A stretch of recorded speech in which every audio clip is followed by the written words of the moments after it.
పాత్రికేయ మిత్రులందరికీ కూడా ముందుగా నమస్కారాలు తెలియజేసుకుంటూ రైతుల ప్రయోజనాలు బాగుండాలని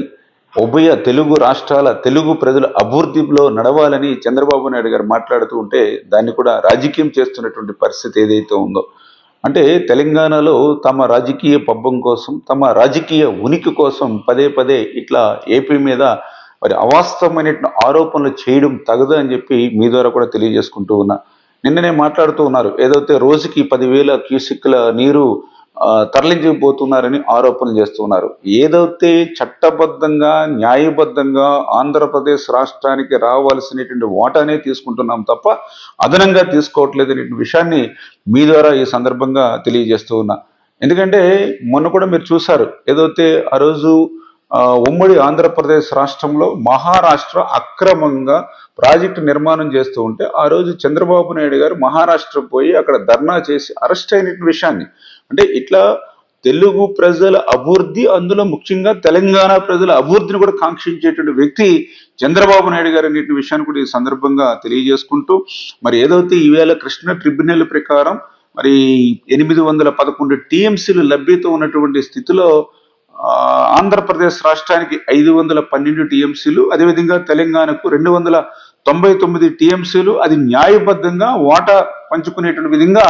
మరి ఒప్పందం ద్వారా వచ్చిన విషయాన్ని కూడా ఈ సందర్భంగా గుర్తుపెట్టుకోవాల్సినటువంటి అవసరం ఉందని చెప్పి తెలియజేస్తూ ఉన్నా. మరి ఇటువంటి పరిస్థితుల్లో మొన్న మనం చూసాం 2024-25లో శ్రీశైలంకి 1600 టీఎంసీల నీరు మరి పెద్ద ఎత్తున వచ్చినటువంటి పరిస్థితి మనం చూసాం. ఏదైతే ఆ యొక్క కృష్ణా నదికి దిగువన ఆకరణ ఉన్నటువంటి ప్రకాశం బ్యారేజ్ ఏదైతే ఉందో ఆ ప్రకాశం బ్యారేజ్ నుంచి 871 టీఎంసీలు అక్షరాల 871 టీఎంసీలు వృధాగా సముద్రంలోకి బంగాళాఖాతంలోకి ఉప్పు నీరులోకి కలిసిపోయినటువంటి పరిస్థితి. నేను అడుగుతూ ఉన్నా అంటే ఏదైతే ఈ యొక్క వృధాగా సముద్రంలోకి పోవడం కంటే ఏదైతే అదనంగా వచ్చినటువంటి ఆ వరద జలాల్ని అత్యంత వెనకబడినటువంటి కరువు జిల్లాలైనటువంటి రాయలసీమకు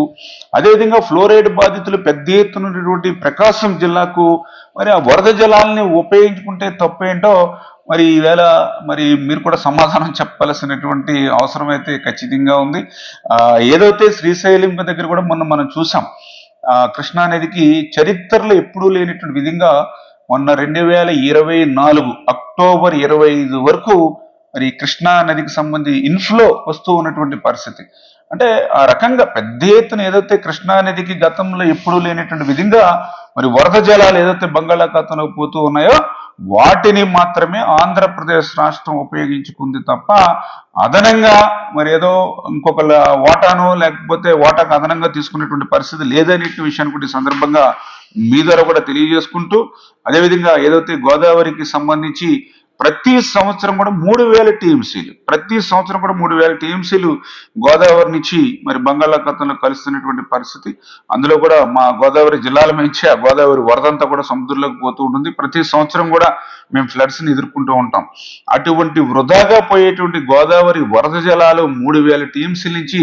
ఒక్క 200 టీఎంసీలు తీసుకుని